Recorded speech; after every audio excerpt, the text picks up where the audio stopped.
हे गंगा मैया तो है पियरी चढ़ाईबो सैया से कर द मिलनवा। यह अत्याचार नहीं होगा, एक ऐसा कानून आए कि किसी इंडस्ट्री में कोई व्यक्ति यह ताकत ना करे कि मैं तेरी लाइफ बना दूंगा, तुझे यह करना होगा, किसी को अलाउड नहीं हो, हर जगह हमारी बेटियों का सम्मान हो। अभी तक भगवान इज्जत रखें कि जनता को दुखी नहीं, हमेशा मैं माय फोन इज़ ऑन, मेरे ऑफिस दफ्तर चालू रहता है।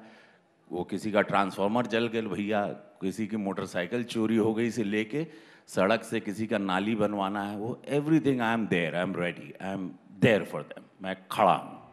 रवि किशन एक ऐसा नाम जो खुद को सेल्फ मेड मानते हैं। रवि किशन जिन्होंने कभी हार नहीं मानी, लेकिन क्या आपको पता है ये नाम भी उनका पूरा नहीं है। जी हाँ, उनका पूरा नाम रवि किशन शुक्ला है। वो सिर्फ भोजपुरी फिल्म इंडस्ट्री में ही नहीं बल्कि बॉलीवुड में भी काफी फेमस है। उन्होंने न सिर्फ भोजपुरी फिल्मों में काम किया बल्कि हिंदी, कन्नड़ और तेलुगु फिल्मों में भी काम कर अपना दबदबा कायम किया। यही नहीं, वो फिल्मों के अलावा राजनीति में भी शामिल रहे हैं। आज ही के दिन यानी 17 जुलाई को 1969 को जौनपुर उत्तर प्रदेश के बिसुई गांव में जन्मे रवि किशन को भोजपुरी फिल्मों का सुपरस्टार कहा जाता है।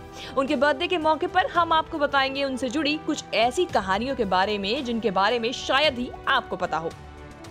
उत्तर प्रदेश के गोरखपुर से बीजेपी सांसद रवि किशन शुक्ला अक्सर खबरों में बने रहते हैं। रवि किशन पहले कांग्रेस का हिस्सा थे, लेकिन बाद में उन्होंने कांग्रेस छोड़ बीजेपी ज्वाइन कर ली थी।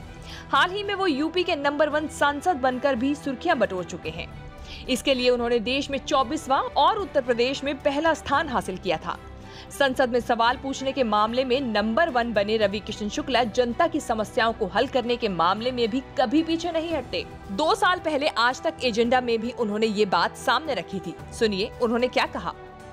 करियर के एकदम पीक पर यहाँ पर आना, एक अंग्रेजी में कहावत है टाइम टू पे बैक, प्रकृति से जो लेते हैं आपको लौटाना पड़ता है। वो एक थॉट रहा, क्योंकि प्रीस्ट का बेटा हूँ, पुजारी का बेटा रहा, तो बचपन से कहीं ना कहीं था कि लौटाना तो है कुछ। क्या लौटाना था समझ में नहीं आता था। फिर जब दुनिया घूमने लगे तो पता चला कि भाई मानवता को लौटाना है, सोसाइटी को लौटाना है। अभी तक भगवान इज्जत रखें कि जनता को दुखी नहीं, हमेशा मैं माय फोन इज़ ऑन, मेरे ऑफिस दफ्तर चालू रहता है। वो किसी का ट्रांसफार्मर जल गया भैया, किसी की मोटरसाइकिल चोरी हो गई से लेके सड़क से किसी का नाली बनवाना है, वो everything I am there, I am ready, I am there for them, मैं खड़ा हूँ। रवि भोजपुरी सिनेमा में ही नहीं बल्कि बॉलीवुड में भी काफी पॉपुलर हैं। बॉलीवुड फिल्मों में उन्होंने कुदरत, कीमत, तेरे नाम, आन, फिर हेरा फेरी, बुलेट राजा और किक 2 जैसी फिल्मों में काम किया है। बता दें कि रवि किशन ने अपने करियर की शुरुआत साल 1992 में आई फिल्म पीताम्बर से की थी। बहुत से लोग ऐसा मानते हैं कि रवि किशन भोजपुरी सिनेमा से हिंदी सिनेमा में आए थे, लेकिन ऐसा नहीं है। रवि किशन ने अपनी शुरुआती कई फिल्में बॉलीवुड से की थी। इसके अलावा ये बात भी कम ही लोग जानते हैं कि रवि किशन को भोजपुरी सुपरस्टार का टैग बॉलीवुड के महानायक यानी कि अमिताभ बच्चन ने दिया था। रवि ने अपनी लाइफ में काफी स्ट्रगल किया है, यहाँ तक कि उन्होंने शुरुआती कई फिल्में तो मुफ्त में ही कर ली थी। उस वक्त उनका मानना था कि आपको काम मिल सकता है या फिर पैसा, लेकिन आज उनके पास ये दोनों ही चीजें हैं।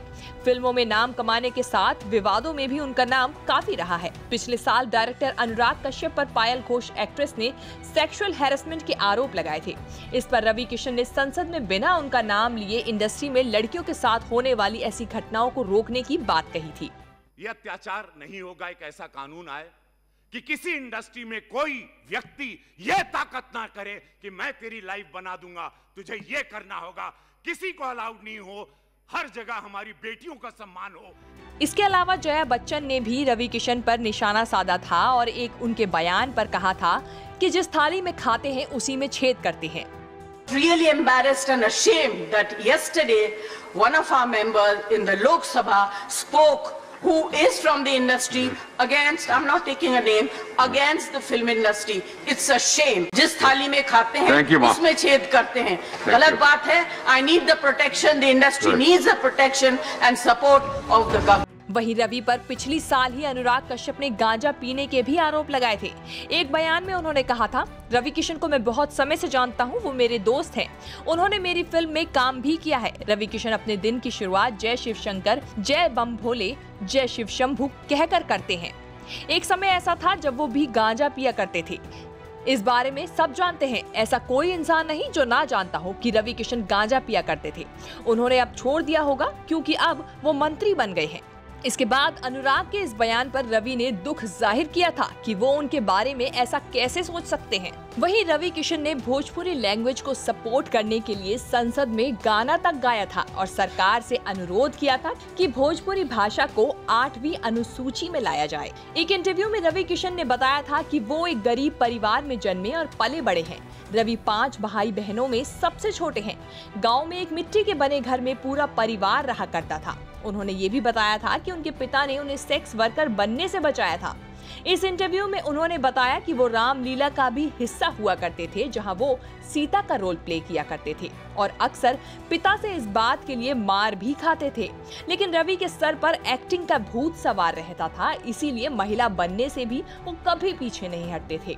जब रवि 17 साल के हुए तब उनकी मां ने उन्हें 500 रुपए दिए और वो भागकर मुंबई आ गए और यहाँ आकर 10 बाय 12 स्क्वायर फीट के घर में रहे और बाद में इसी जगह को खरीदकर अपनी बहन को गिफ्ट कर दिया। रवि ने प्रीति से शादी की है, लेकिन एक वक्त था जब उनका नाम एक्ट्रेस नगमा के साथ भी जोड़ा गया था। आपको हमारी ये रिपोर्ट कैसी लगी कमेंट करके जरूर बताएं। साथ ही हमारे YouTube चैनल को सब्सक्राइब करना बिल्कुल ना भूलें। न्यूज़ तक ब्यूरो।